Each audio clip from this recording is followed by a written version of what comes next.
Jammu Kashmir district doda سے تعلق رکھنے والے غلام نبی آزاد کی جب بات ہوتی ہے تو بات ہوتی ہے اعلیٰ درجے کی، اعلیٰ معیار کی، اس اعلیٰ درجے کی، اس اعلیٰ معیار کی جو کبھی کبھی وقتاً فوقتاً سیاست کا بھی ہوا کرتا ہے۔ بات جب غلام نبی آزاد کی ہوتی ہے تو بات ہوتی ہے آزادی کے بعد ہندوستان کی مرکزی حکومت میں سب سے زیادہ وقت تک اقتدار میں رہنے والی پارٹی کانگریس کی۔ غلام نبی آزاد کا سیاسی خاکہ کھینچنے والے بہت سارے لیکھک بھی ہوں گے اور صحافی بھی، لیکن آج ہم غلام نبی آزاد کی تھوڑی سی سیاست چھیڑتے ہوئے اس کے ساتھ ساتھ ان کی شخصیت اور ان کا سیاسی مزاج، ان سبھی پر اپنی طرف سے تھوڑی سی روشنی ڈالنے کی کوشش کریں گے۔ غلام نبی آزاد کی شخصیت بالکل ان کے سیاسی سفر کی طرح ہے جو کسی بھی انسان کے لیے سبق آمیز بن سکتی ہے، جس پر چل کے زندگی کے کسی بھی شعبے میں ایک غیر معمولی کامیابی یقینی طور پر حاصل کی جا سکتی ہے۔ 1949 کو جنمے غلام نبی آزاد نے جموں کے کالج سے BSc کیا اور بعد میں کشمیر یونیورسٹی سے MSc کیا، اور یہی سے غلام نبی آزاد کا سیاسی سفر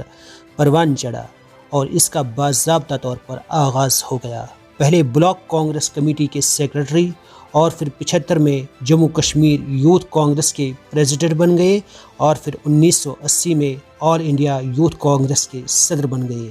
غلام نبی آزاد کا سفر اپنی رفتار میں رہا اور ان کی سیاسی شخصیت گہری سے گہری تر ہوتی گئی، اور اس سفر نے اڑان بھی بھری جب آزاد کی آواز جمہوریت کے ایوانوں میں گونج اٹھی، اور ایک وقت ایسا بھی آیا جب غلام نبی آزاد جموں کشمیر ریاست کے وزیر اعلیٰ بھی بنے، لیکن 2008 میں PDP کی طرف سے حکومت کو دی جانے والی حمایت جب واپس لی گئی تو غلام نبی آزاد نے جموں کشمیر ریاست کے بطور وزیر اعلیٰ استعفیٰ پیش کیا، لیکن یہاں بھی آزاد کے قدم نہیں رکے اور وہ مرکزی وزیر صحت کے بطور کئی برسوں تک کام کرتے رہے، اور اسی دوران جموں کشمیر میں صحت سے جڑے کئی اہم مسائل حل بھی ہوئے، اور اس کے ساتھ ساتھ جموں کشمیر کے حصے میں 5 GMC بھی آئے، اور آج تک یہ سفر جاری ہے جب کانگریس کی طرف سے اپوزیشن کی اعلیٰ قیادت آزاد صاحب ہی انجام دیتے آ رہے ہیں۔ اور انہی دنوں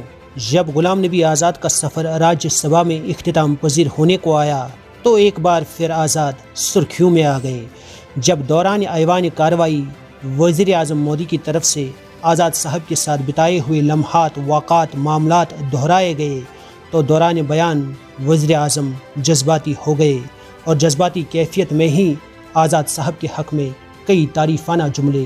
باندھ گئے۔ جب جمہوریت کے ایوانوں میں اپنے سب سے بڑے حریف کی رخصتی پر کوئی اتنا جذباتی ہو جاتا ہے تو یہ اس بات کی طرف ایک واضح اشارہ ہے کہ ہندوستان کی نامور سیاسی کتاب میں جہاں اٹل بہاری واجپئی جیسے نامور اور قداور سیاست دانوں کے ساتھ ساتھ اور کئی سیاست دان بھی ہوں گے، وہاں اس قطار میں غلام نبی آزاد جیسے سیاست دان کا نام بھی ضرور ہوگا۔ کسی کو یاد ہو کہ نہ یاد ہو، ہمیں آزاد صاحب کا وہ دہرایا ہوا جملہ آج بھی یاد ہے کہ مستقل مزاجی کا خدا بھی ساتھ دیتا ہے۔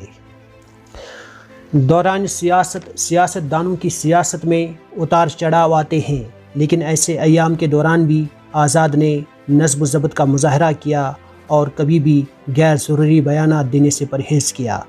اور اس سے ہم اس بات کا اندازہ لگا سکتے ہیں کہ غلام نبی آزاد ایک منجے ہوئے سیاست دان ہونے کے ساتھ ساتھ ایک بہترین شخصیت کے مالک بھی ہے۔ آزاد کی سیاست ہندوستان کی سیاست کا ایک ایسا باب ہے جو یقیناً تابناک اور روشن ہے، اور آزاد کی سیاست پر نظر ڈالتے ہوئے یہی کہا جا سکتا ہے کہ یہ بھی ایک رخ ہے سیاست کی تصویر کا۔ رفیع صوفی کی رپورٹ کشمیر کراؤن کے لیے۔ دیش کے نرمان اور انتی میں سہیوگ، آپ کے ہر قدم میں آپ کا ہمسفر کشمیر ٹربو TMT سریا، چاہے بھوکمپ آئے یا طوفان، سرکشت رہیں آپ اور آپ کا مکان۔ اپنائیے آپ کا اپنا کشمیر ٹربو TMT سریا، ٹرسٹ اینڈ ریلائبلٹی۔